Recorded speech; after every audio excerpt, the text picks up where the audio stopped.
هەرێمی کوردستان بە چەندین قەیرانی دارایی کەڵەکە بۆوە پێنایە ساڵی 2021 و دەسەڵاتی کوردی نەیتوانی ساڵی ڕابردوو هیچ نەبێت بەشێک لە کێشە و قەیرانەکان چارەسەر بکات. ئابووریناسێک ڕای وایە بەپێی ئامار و فاکتەرەکان هەواڵی دڵخۆشکرد نییە بۆ باشکردن و چارەسەرکردنی قەیرانە کەڵەکە بووەکان.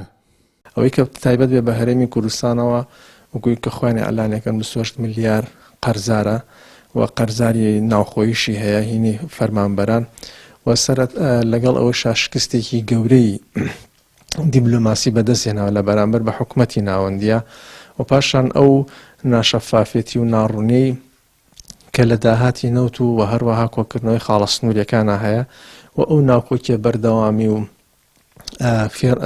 فێراق و یان ئەو ململانەیە ناخۆشە ناتەندروستە سیاسی کە لە ناو هەرێمی کوردستانە هەیە، دوو ئیدارەی و دوو دەڤەری و دوو بەڕێوەبردن و لەگەڵ ئەوەشە لاوازبوونی پێکەی هەرێمی کوردستان لە بەرامبەر دەوڵەتەکانی دراوسێ وەکو ئێران و تورکیا، هەموو ئەمانە کۆمەڵە فاکتن کۆمەڵە فاکتەرن کە پێمان ئەڵێن ئایندەی هەرێمی کوردستان لە ڕووی ئابووریەوە لە ڕووی سیاسیەوە دڵخۆشکەر نییە.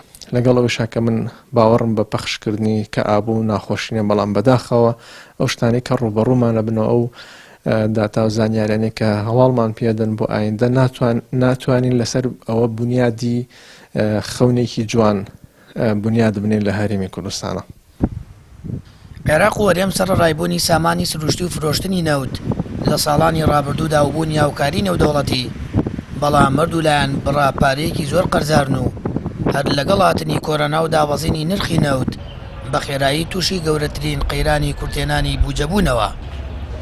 هاوڵاتیانی هیچ ومێدێکیان بە چارەسەرکردنی قەیرانەکان و باشترکردنی ژیانی خەڵکیان نەماوە دەسەڵاتی کوردی بتوانێت لە ساڵی 2021 ئەنجامی بدات. وەڵڵاهی من گومان ناکەم چاک بێت، ئەمە لەم نییە، ئیتر بەشکەمە خۆیان چاکیش بێت.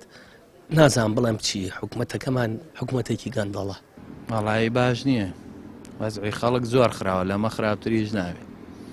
تر لەوە چێ بڵێم ئەڵێ ساڵ بە ساڵ خۆزگەم بەپار بگەڕێنەوە بۆ سەردەمی بێژین سەدام حوسێن باشتر بوو بێ لەمان. یعنی گیانە ئەو ڕادە خەڵک ئاوات بە سەردەمی سەدام حوسێن بخوازێت و سی ساڵ ئەمان هەر بڕیار هەر ئەڵێن بە خەڵک باشە بێت و باشیش نابێت.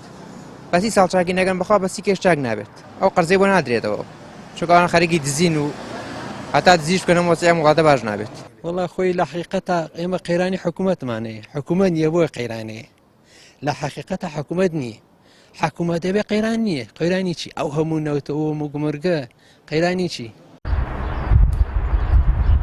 تا ئێستا ئاسۆی چارەسەرکردنی قەیرانەکان دیار نییە. وەرێمیش تەنیا بە قسە لەگەڵ بەغداد دەڵێ ڕێکەوتون.